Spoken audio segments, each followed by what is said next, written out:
This year, if you want to get specific about the Sunshine State, the phrase for election night may not be Florida, Florida, Florida, but Tampa, Tampa, Tampa. The latest NBC News Mason-Dixon polling shows Barack Obama now up 2 in Florida. Pollsters who know about these things point to Obama's performance in the Tampa Bay area as the reason for his edge. Tampa Bay is usually a good indicator for which way the entire state will go.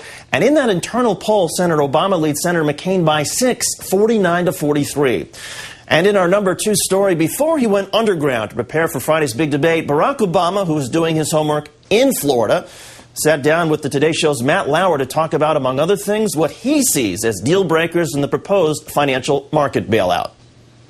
Well, there are a couple of core principles that I think have to be in place. Deal breakers. Deal breakers. I think you have to have some mechanism of oversight. You can't give But both sides agree on that. Both sides agree on that. The administration hasn't been entirely clear on whether they agree with it, but the bottom line is you can't give one person authority over $700 billion without any oversight whatsoever. So I think that's going to be important. A second thing that is going to be important is to make sure that the criteria by which firms participate, the way it's set up, assures that taxpayers are going to get the upside and not just the downside. We want to make sure that taxpayers are benefiting.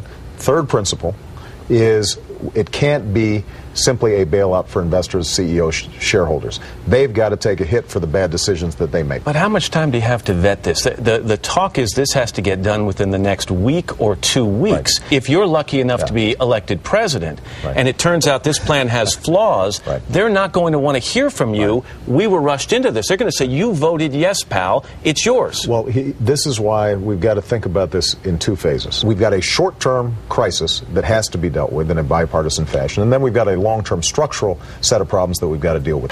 If you have health care, my plan will lower your premiums. You've laid out an ambitious plan. You want to improve health care. You want to improve education, the infrastructure, investment in energy, and oh boy, here comes this $700 billion bill that wasn't a part of your thinking when you laid out this plan. If I'm a voter and I'm trying to decide whether I want to vote for you or Senator McCain, don't I have a right to know right now from you which of those things are going to get hit by the Budget Acts before I vote for you? Although we are potentially providing $700 billion in available money to the Treasury, we don't anticipate that all that money gets spent right away, and we don't anticipate that all that money is lost. How we're going to structure that in budget terms still has to be decided. Does that mean that I can do everything that I've called for in this campaign right away? Probably not. I think we're going to have to phase it in, and a lot of it's going to depend on what our tax revenues look like. As part of this whole economic picture was the AIG situation. On Tuesday night, the Fed decided to bail them out, huge amount of money. That morning, prior to the bailout, John McCain said that the federal government should not bail out AIG. You chastised him on the campaign trail. He said the government should stand aside and allow one of the nation's largest insurers, AIG, to collapse. So the message to those voters, John McCain didn't grasp the scope of the situation and get the fallout from a failure of AIG? I think what has been clear during this entire past 10 days is John McCain has not had clarity and a grasp on the situation. John McCain said that on our program. To me. 3 minutes later, in an interview with Meredith Vieira, Joe Biden, your running mate, was asked the exact same question. Should the federal government bail out AIG? And he said, no. Well, and the federal government should not bail out AIG. And I think that in that situation, I think Joe should have waited as well. But it's the kind of thing that drives people crazy about politics. It sounds like you were trying to score some political points against John McCain using his words when your own running mate had used very similar words. No, hold on a second. Matt, I think that what drives people crazy about politics is the fact that somebody like John McCain, who for 26 years has been an advocate for deregulation, for 26 years has said the market is king, and then who starts going out there suggesting that somehow he's a populist who's been railing against Wall Street and regulation. That's what drives people crazy. Prior to the conventions, according to a lot of polls, you had about between an 8 and 10 point lead among white women. After the conventions, according to one of the latest polls, that lead now stands with John McCain by about 8%.